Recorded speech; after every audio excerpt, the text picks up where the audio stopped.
মিনা বোতলটা নাড়তেই বোতলের মুখ খুলে গেল আর চারিদিক আলো ছড়িয়ে পড়ল। সোনালি পরী মুক্ত হয়ে দাঁড়িয়ে তার ডানা দুটি মেলে দিল। আহ, আমি আমি মুক্ত। মাগো মা, কে তুমি?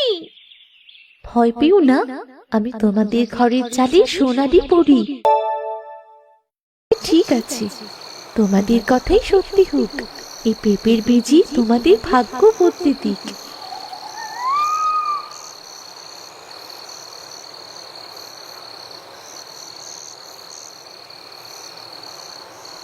এবার নাও, এই পেঁপে তোমাদের সব কষ্ট দূর করে দেবে।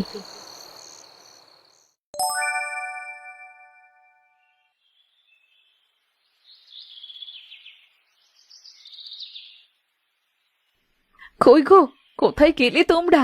শিগগিরই বাইরে বেরিয়ে এসো।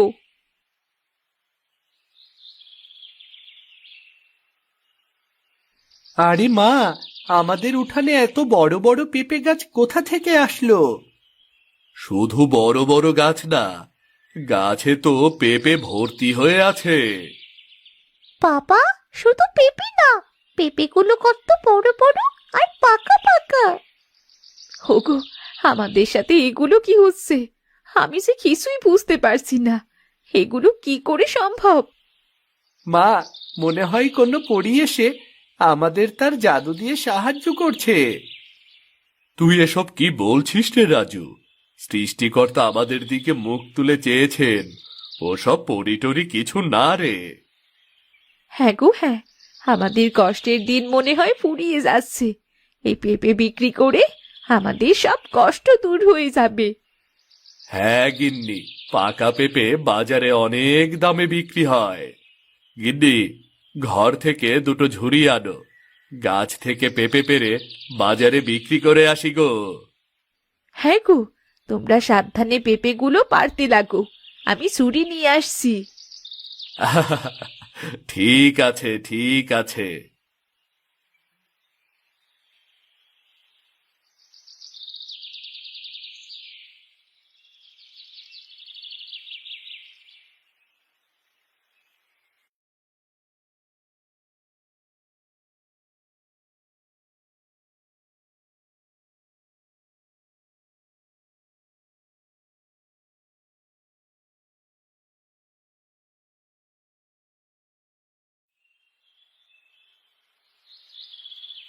বিনা, রাজু, পেঁপে বিক্রি করে তোদের জন্য কি কি আনবো বলতো?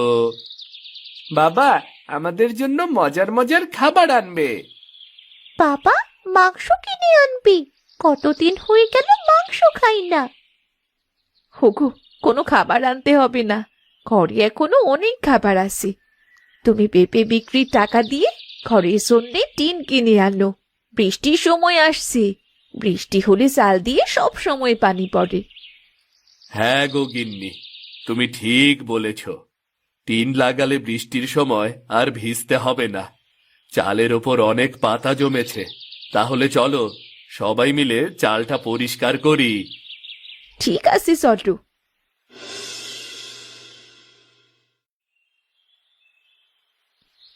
এই অংশটা বারবার চুইয়ে পড়ে, আগে টিন এনে এই দিকটা ঠিক করে দিতে হবে।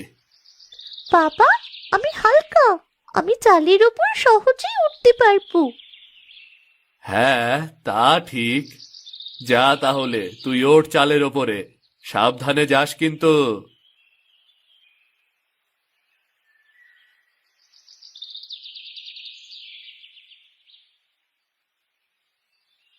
মা, বাবা, এখানে ছোট্ট বোতলের মধ্যে কিছু একটা আছে, আর বোতলের ভেতরে আলো জ্বলছে। কি বলছিস কি? বোতলের মধ্যে আবার কিসের আলো জ্বলবে? দেখি তো। মিনা বোতলটা নাড়তেই বোতলের মুখ খুলে গেল আর চারিদিক আলো ছড়িয়ে পড়ল। সোনালি পরী মুক্ত হয়ে দাঁড়িয়ে তার ডানা দুটি মেলে দিল। আহ, আমি আমি মুক্ত। মাগো মা, কে তুমি? ভয় পেও না, আমি তোমাদের ঘরের চালে সোনালি পরী। ভুল করে বোতলে বন্দী হয়ে গিয়েছিলাম, আজ তোমার জন্য মুক্তি পেলাম। খোলা বাতাসে নিজে ডানা মেলতে পারলাম। পরি, তুমি সত্যি আসো নাকি নাকি স্বপ্ন দেখছি? স্বপ্ন না, আমি সত্যি। তার মানে সোনালি পরি, তুমি আড়াল থেকে আমাদের সাহায্য করছিলে? হ্যাঁ, আমি তোমাদের কষ্ট দেখেছি, তাই তোমাদের সাহায্য করেছি। কি বলেছিলাম না মা, পরি আমাদের সাহায্য করছে? কিন্তু তোমরা তো কেউ আমার কথা বিশ্বাসই করছিলে না। হ্যাঁ রাজু, তুমি ঠিক বলেছিলে। শোনো, এখন থেকে তোমাদের ঘরে আর কোনো অভাব আসবে না। তোমাদের পরিশ্রমী তোমাদের জীবন আলোকিত হবে, আর এই পেঁপে গাছগুলো সারা জীবন তোমাদের সাহায্য করবে। এই গাছের পেঁপে কখনো শেষ হবে না। সোনালি পরি, আমরা তোমার এই দয়া কোনো দিনও ভুলবো না। মনে রেখো, অহংকার আলোকে নিভিয়ে দেয়, আর ভালোবাসা আলোকে চিরকাল চালিয়ে রাখে।